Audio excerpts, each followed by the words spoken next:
ಎಲ್ಲರಿಗೂ ನನ್ನ ನಮಸ್ಕಾರಗಳು. ಜೈ ಭೀಮ್, ಜೈ ಭೀಮ್, ಜೈ ಜೈ ಭೀಮ್. ಸ್ವಲ್ಪ ಜೋರಾಗಿ ಧ್ವನಿಯಲ್ಲಿ ಜೈ ಭೀಮ್ ಹೇಳಿ. ತಮಗೆಲ್ಲ ಗೊತ್ತೇ ಇದ್ದಂಗೆ 2014 ಕೇಂದ್ರದಲ್ಲಿ BJP ಸರ್ಕಾರ ಬಂದಾದಮೇಲೆ ನಮ್ಮವರೇ ಒಬ್ಬರು ನಮ್ಮ ರಾಜ್ಯದವರು ಕೇಂದ್ರದಲ್ಲಿ ಮಂತ್ರಿ ಆಗಿದ್ದರು, ಅನಂತ್ ಕುಮಾರ್ ಹೆಗಡೆ ಅವರು. ಅವ್ರು ಏನಂದರು, ನಾವು BJP ಸರ್ಕಾರ ಬಂದಿರೋದೇ ಸಂವಿಧಾನ ಬದಲಾವಣೆ ಮಾಡೋಕ್ಕೆ.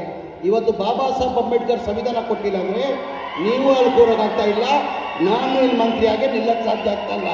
ಬಾಬಾ ಸಾಹೇಬ್ ಅಂಬೇಡ್ಕರ್ ಸಂವಿಧಾನ ಕೊಟ್ಟಿದ್ದ ಕಾರಣಕ್ಕೆ ನೀವು ಅಲ್ಲಿ ಕೂತಿದ್ದೀರಾ, ನಾವು ಈ ಕಾರ್ಯಕ್ರಮ ಮಾಡ್ತಾ ಇದ್ದೀವಿ, ನಾನು ಇಲ್ಲಿ ನಿಂತಿದ್ದೀನಿ. ಹಾಗಾಗಿ ನಮ್ಮ ಕರ್ತವ್ಯ ಧರ್ಮ ಆಗ್ತಾ ತಾನೆ ಜೋರಾಗಿ ಜೈ ಭೀಮ್ ಹೇಳೋದು. ಜೈ ಭೀಮ್, ಜೈ ಭೀಮ್, ಜೈ ಜೈ ಭೀಮ್.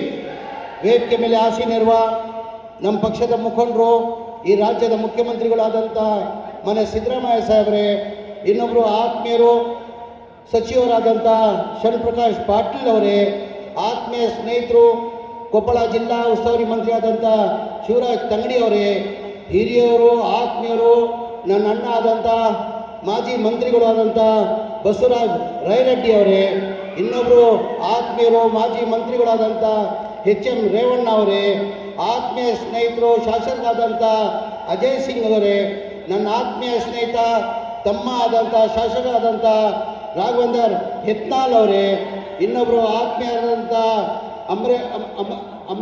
ಅಮರೇಗೌಡ ಬಯ್ಯಾಪುರ್ ಅವರೇ, ಕರಡಿ ಸಂಗಣ್ಣ ಅವರೇ, ಅಮ್ಜದ್ ಪಾಟೀಲ್ ಅವರೇ, ರಾಜಾ ಸಾಬ್ ಅವರೇ, ವೇದಿಕೆ ಮೇಲೆ ಆಸೀನರಿರುವ ಎಲ್ಲ ಆತ್ಮೀಯ ಸ್ನೇಹಿತರು, ಇಲ್ಲಿಂದ ಎಲ್ಲ ಆತ್ಮೀಯರೇ.